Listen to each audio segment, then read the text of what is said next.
Hi, everybody. My name is Linda, and I'm from Iceland. I have four daughters 13, 16, 20, and 21 years old. And if any one of them would have said to me like 6 months ago, I would be making a YouTube video, I would have laughed my ass off. But here I am. I wanted to make this video as a tribute to a very special band. In the middle of December, I was driving to Reykjavik with two of my youngest daughters, and the 16-year-old, her name is Isabella. She was in charge of the music, of course, and was playing all sorts of songs and music I've heard many times before. And then one song came on, and I was like, what is this? It had really like church-like keyboards in the beginning, and then it got really interesting. And halfway through the song, I asked her, this is an interesting song. Who is it? And she said, Greta Van Fleet. And I was like, wow, she has a really interesting voice. And my daughter started laughing and said, Mom, the band is called Greta Van Fleet. The singer is a man. And I went like, what? What a voice. Then the song finished and I didn't really think much of it anymore until later on. We were going to Reykjavik to have like a family fun weekend with the rest of my daughters who live there. And my daughter had been really sick for several weeks, my 16-year-old Isabella. And we had been to see several doctors, but nothing came out of it. And she was really sick that weekend. And on Monday, before we were supposed to go home, we live in the southeast of Iceland, like 3 hours from Reykjavik. We went to get a checkup at the children's hospital, where she got a CT, I think it's called CAT scan or something like that, of her head. And she was diagnosed with fluid upbuild in the back of her head and a brain tumor, which was obviously really shocking news to us. Because we had driven in two separate cars, my husband and our youngest daughter had already left home. So there was just me and Isabella in the hospital. And she was admitted that night. And the doctor told us he wanted to have the surgery in the next 48 hours. So basically, we were in the children's hospital for 2 days. And then she had the surgery, the longest and most horrible hours of my life. I basically sat in a chair, like in the hallway, facing the doors to the surgical ward.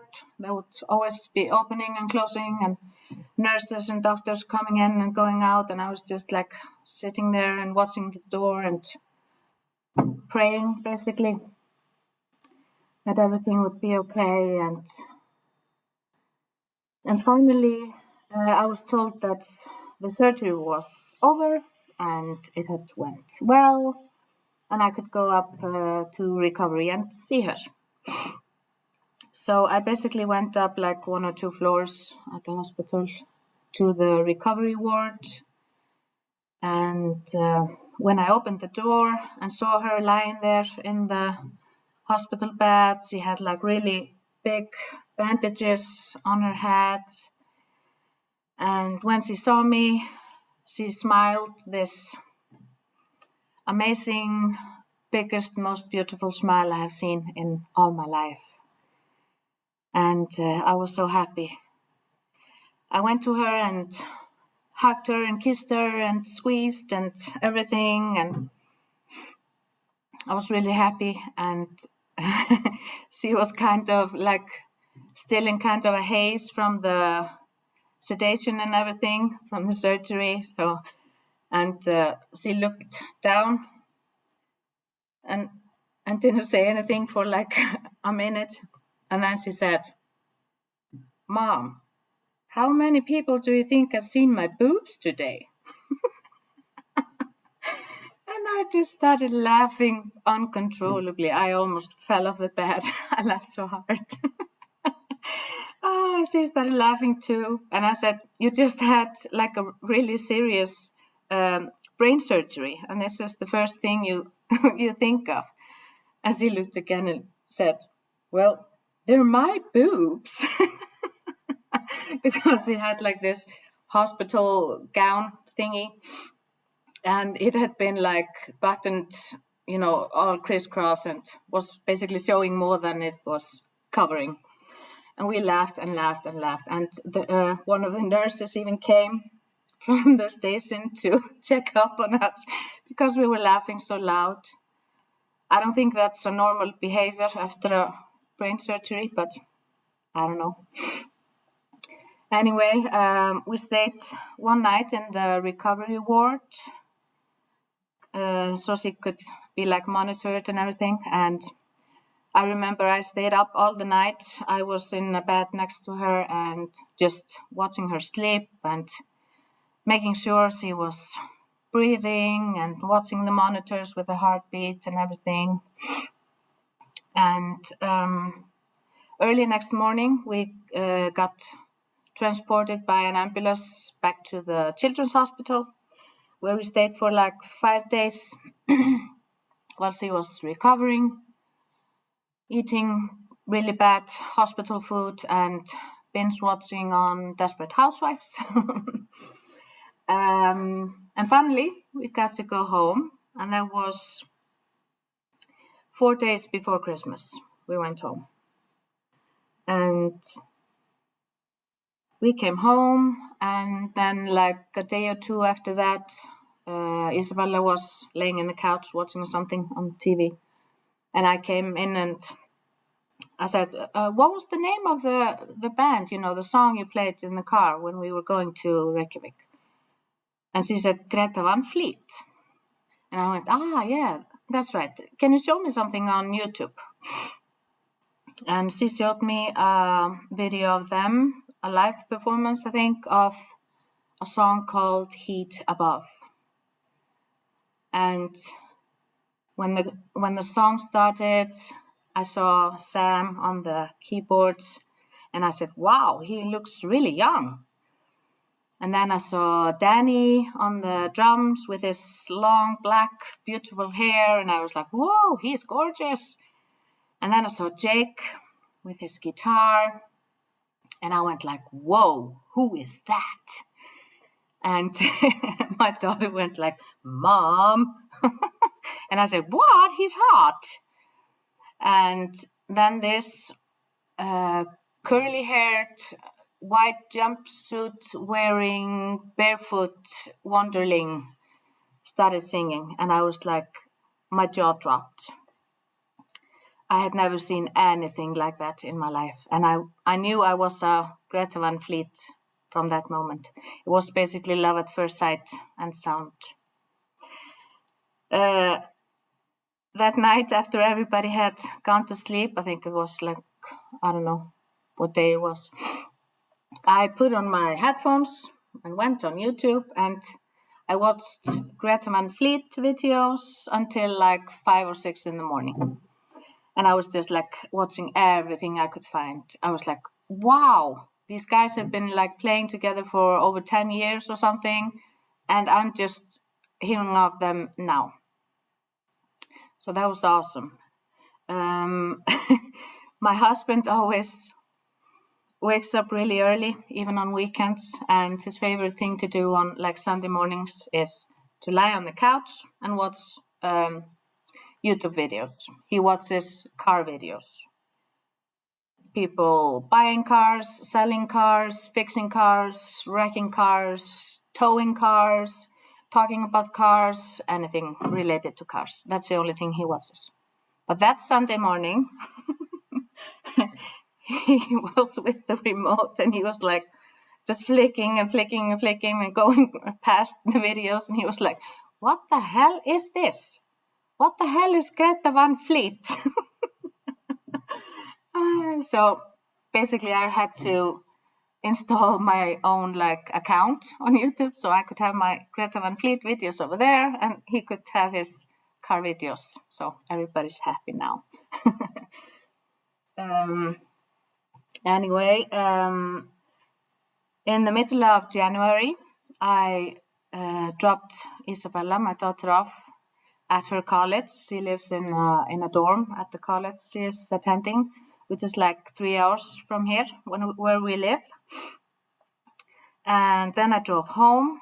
And when I came home, I think I took the first deep breath in like some months and just totally collapsed. Everything just fell apart. And I was diagnosed with PTSD, post-traumatic stress disorder. And I couldn't go to work for a long time and basically couldn't do anything. Just walked around the house in my pajamas and listened to Greta Van Fleet and watched Dr. Phil. I didn't want to, do anything, see anyone, talk to anyone. I was just a mess. So basically for the last couple of months, I've been rebuilding myself, both physically, emotionally, spiritually, and this music has helped me a lot.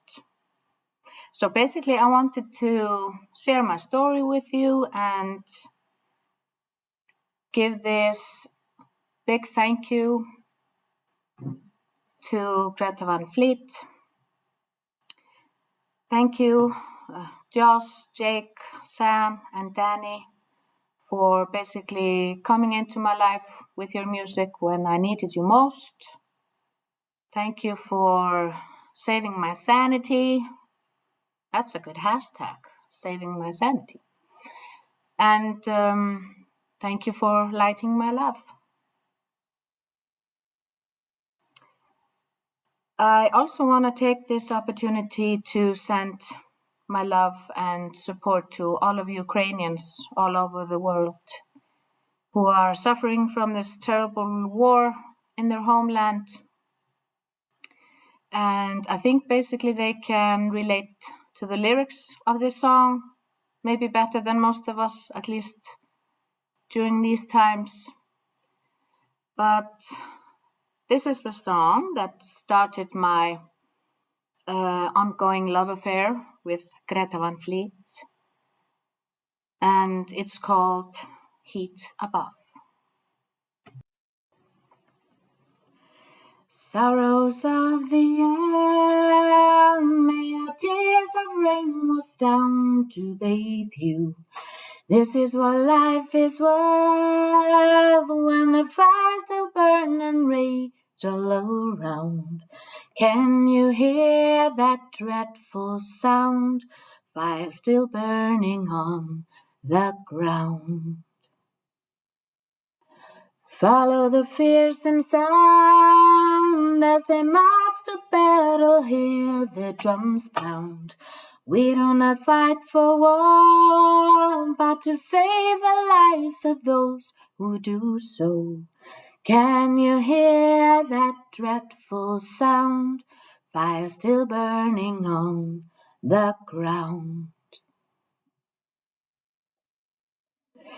Can you feel my love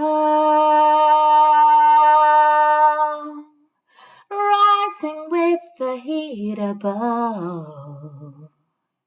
Life's the story of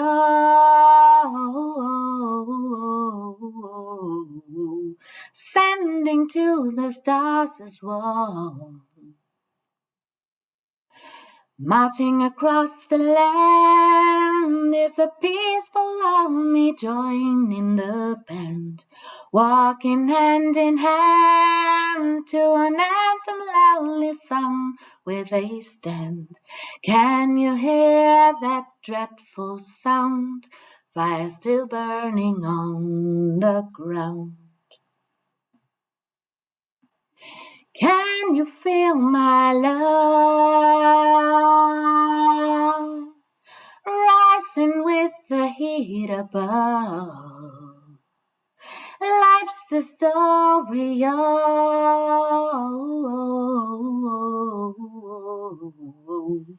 ascending to the stars as one.